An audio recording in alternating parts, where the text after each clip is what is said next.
하나님 말씀은 출애굽기 12장 21절부터 23절까지 구약성경 99페이지 출애굽기 12장 21절부터 23절까지입니다.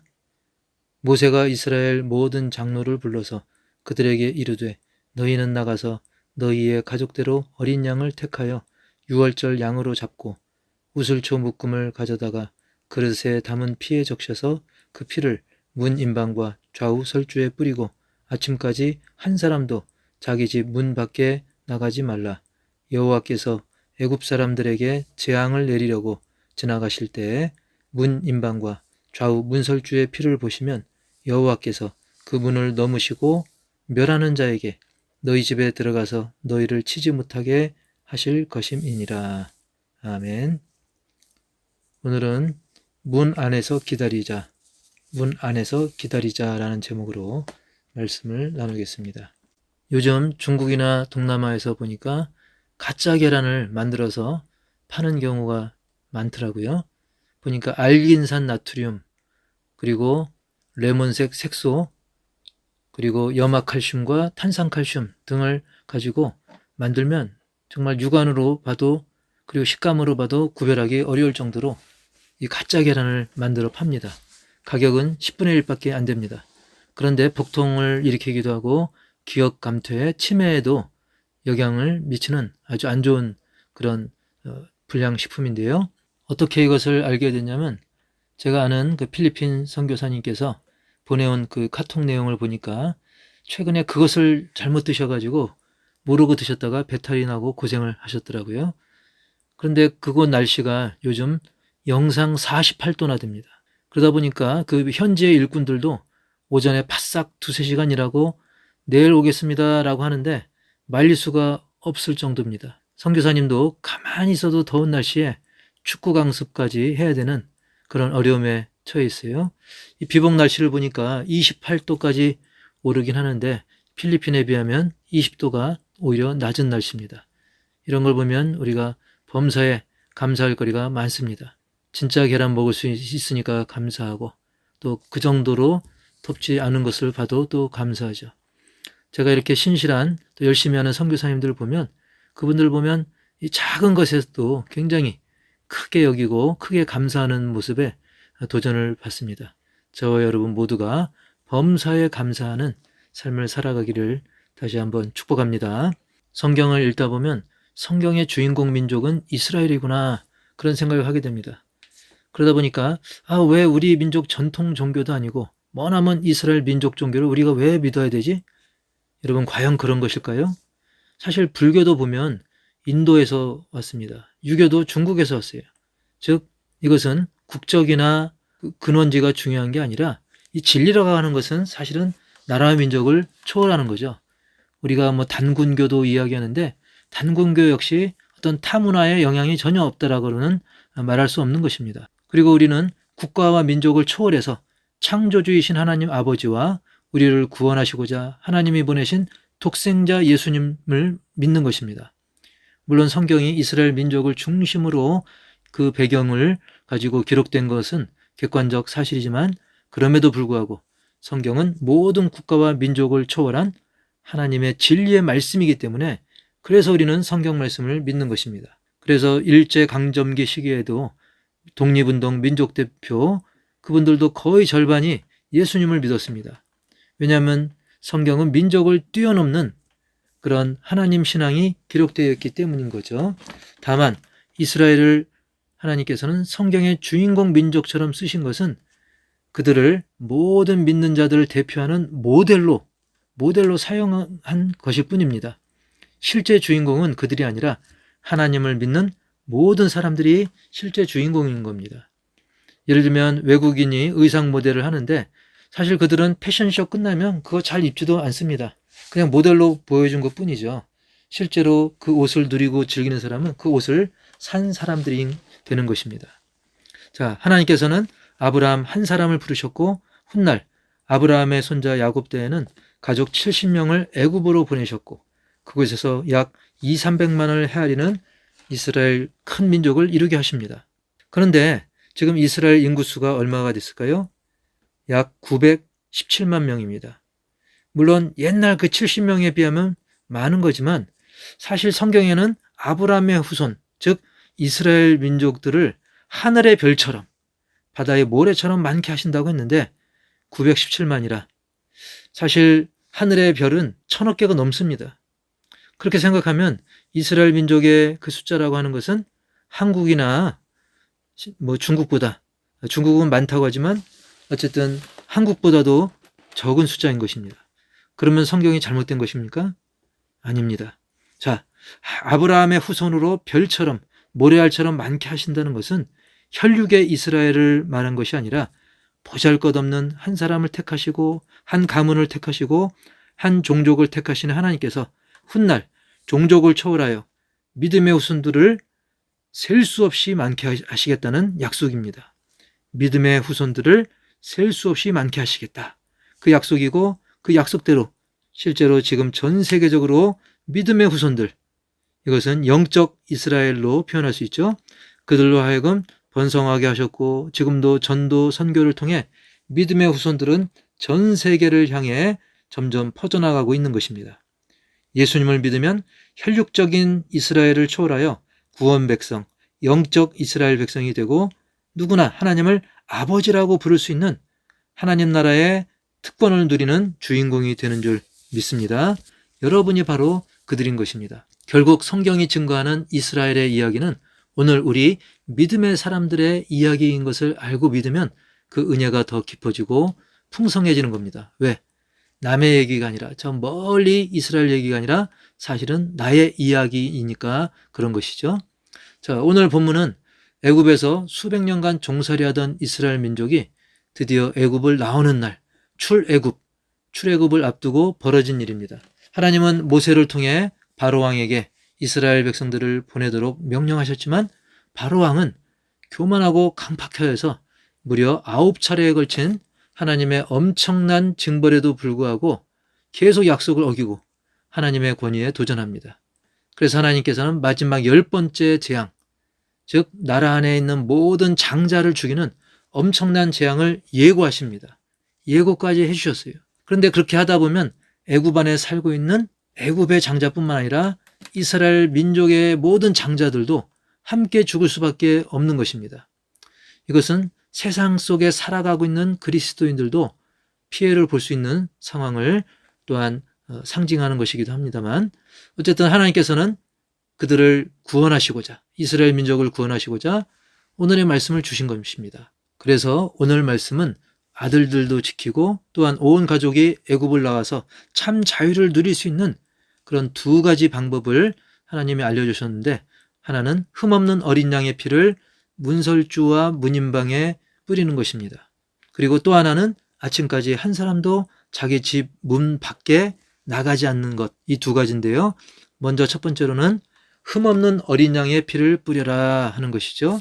22절 보면 우슬초 묶음을 가져다가 그릇에 담은 피에 적셔서 그 피를 문 인방과 좌우 설주에 뿌리고 아침까지 한 사람도 자기 집 문 밖에 나가지 말라. 여러분, 흠없는 어린 양의 피를 뿌리면 생명을 구하고 자유를 얻는다고 합니다.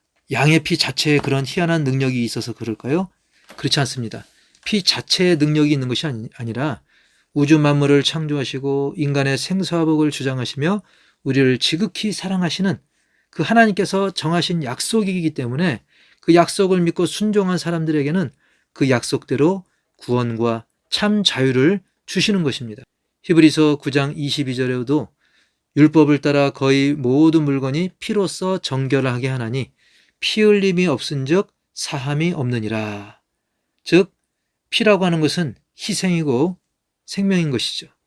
그래서 그 피를 통해서 바로 예수 그리스도의 보혈로 말미암는 구속의 은혜를 상징해 주신 것입니다. 약속하신 것입니다. 그런데 왜 굳이 흠없는 어린 양의 피를 요구했을까요? 세상에 흠없는 사람이 있을까요? 없습니다. 저 역시 마찬가지입니다. 유일하게 흠없고 순전하고 완벽하신 예수님께서 우리가 당해야 될 저주를 대신 받으셔서 나무 십자가에서 온몸의 피를 다 쏟으심을, 그래서 속죄와 구속의 은혜를 우리에게 베푸신 것을 상징하는 것이죠. 오직 예수님밖에 그렇게 할 수밖에 없습니다. 사도행전 4장 12절에서 다른 이로서는 구원을 받을 수 없나니 천하 사람 중에 구원을 받을 만한 다른 이름을 우리에게 주신 일이 없음이라 하였더라. 아멘. 그렇습니다. 오직 예수님 한 분만이 죄 없으신 흠없는 어린 양의 권세를 가지시고 우리의 모든 죄를, 모든 저주를 다 뒤집어 쓰시고 피 흘리심으로써 주님이 원하시는, 하나님이 원하시는 속죄의 그런 조건을 완벽하게 이루셨던 것입니다. 여러분, 이 상징이라는 것, 표시라고 하는 것은 참 중요하죠. 예를 들면 출발 신호하는 그 깃발 자체에 출발시키는 기능이 내재가 된 게 아니라 그것은 신호죠. 깃발을 흔들면 출발하라는 신호요, 약속인 것입니다. 그래서 달리기 선수를 보면 총소리와 더불어 깃발이 올라가면 출발의 표시를 알고 뜁니다. 마찬가지로 우리는 유월절이라는 것은 넘는다 유자, 또 넘는다 월자. 그래서 넘어간다는 거예요. 이 재앙이 넘어간다, 저주가 넘어간다는 뜻이죠. 그래서 우리는 유월절, 흠없는 어린 양의 피를 날 위해 십자가에서 흘리신 예수님의 보혈의 의미로 받고 그 보혈 공로로 인해서 우리가 마땅히 받을 저주가 넘어가 버렸음을 우리가 믿는 것입니다. 그래서 우리는 죄도 흠도 없으신 예수님께서 날 위해 흘리신 보혈의 의미를 깊이 새기고 믿음으로 하나님의 백성, 하나님의 자녀로서 더욱 확신과 용기를 갖고 살아가야 되는 것입니다. 할렐루야. 이렇게 첫 번째는 흠없는 어린 양의 피를 뿌려라. 그리고 두 번째는 문 안에서 기다리자라는 것이죠. 22절 후반절에 보면 아침까지 한 사람도 자기 집 문 밖에 나가지 말라. 이렇게 명령하십니다. 왜요? 23절에 보면 나오죠. 여호와께서 애굽 사람들에게 재앙을 내리려고 지나가실 때 문인방과 좌우 문설주의 피를 보시면 여호와께서 그 문을 넘으시고 멸하는 자에게 너희 집에 들어가서 너희를 치지 못하게 하실 것임이니라. 아멘. 자, 이스라엘 백성들이 문에 피를 뿌리고 밤새 기다리는 사이에 밖에서는 엄청난 살육의 형벌이 가해지고 있습니다. 집집마다 가장 아끼고 사랑하는 장남들이 죽어나가고 있어요. 그런데 궁금하다고 해서 문 안에 있는 게 지루하다고 해서 문 밖에 나갔다가는 죽어나가는 애굽 사람들처럼 같은 처지가 되고 말 것입니다. 그런데 왜 하필 장자를 멸했을까요? 요즘이야 뭐 많이 덜해졌다고 하지만 예전엔 아들, 특히 이 장남의 존재는 어떠했습니까? 우리나라뿐만 아니라 애굽도 심했습니다. 애굽 왕 바로부터 시작하여 장남의 존재는 우상이나 마찬가지였습니다. 가장 귀히 여기는 존재였습니다. 즉 각 가정의 장남을 멸하시는 것은 가장 아끼고 사랑하는 것, 그래서 하나님보다 더 우선시되는 그런 우상을 상징하는 것이죠. 우리에게도 그런 영적 장남이 있을 수 있습니다. 물질일 수도 있고 가족일 수도 있고 친구일 수도 있고 명예일 수도 있고, 이렇게 하나님보다 더 중요시하고 앞세우는 것들, 마지막 때에 하나님께서는 우리의 그런 모든 우상들을 다 멸하십니다. 그것을 미리 보여주신 것이죠. 사실은 지금 이 순간도 하나님의 심판의 때가 시시각각 다가오고 있습니다. 누가복음 3장 9절에 이미 도끼가 나무 뿌리에 놓였으니 좋은 열매 맺지 아니하는 나무마다 찍혀 불에 던져지리라. 심판의 도끼질이 시작됐다는 거예요. 그때 믿는 우리는 어떻게 해야 돼요? 문 안에서 조금 더 참고 기다리라는 것입니다. 문 밖으로 함부로 나가지 말라는 것입니다. 순종하라는 것이죠.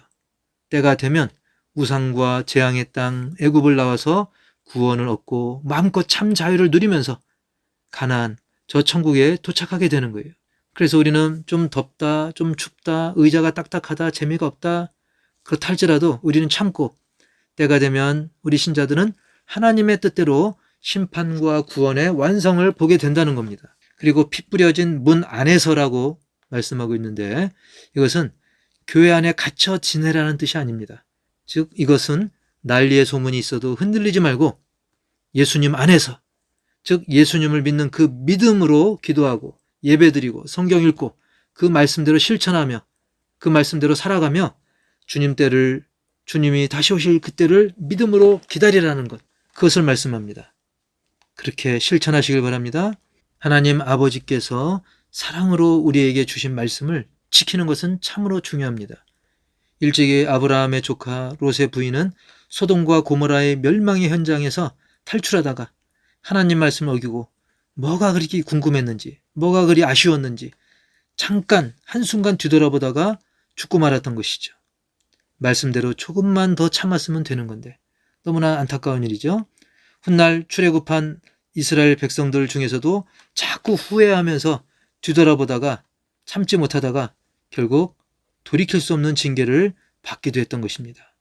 출애굽기 16장 3절에 보면 우리가 애굽 땅에서 고기 가마 곁에 앉아 있던 때와 떡을 배불리 먹던 때에 여호와의 손에 죽었더라면 좋았을 것을.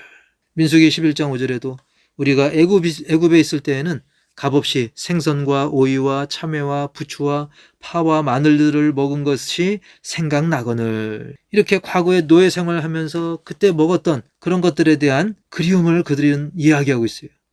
그것을 핑계로 하나님을 대적하고 하나님이 보내신 모세를 대적하고 불평불만하다가 결국 크게 얻어맞았던 것이죠.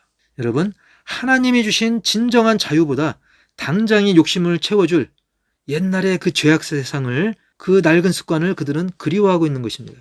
사랑하는 성도 여러분, 잠시 머물 애국 같은 세상 즐거움에 집착하지 마시고 영원히 누리게 될 그 무엇과도 바꿀 수 없는 천국 영생에 집중하시길 바랍니다.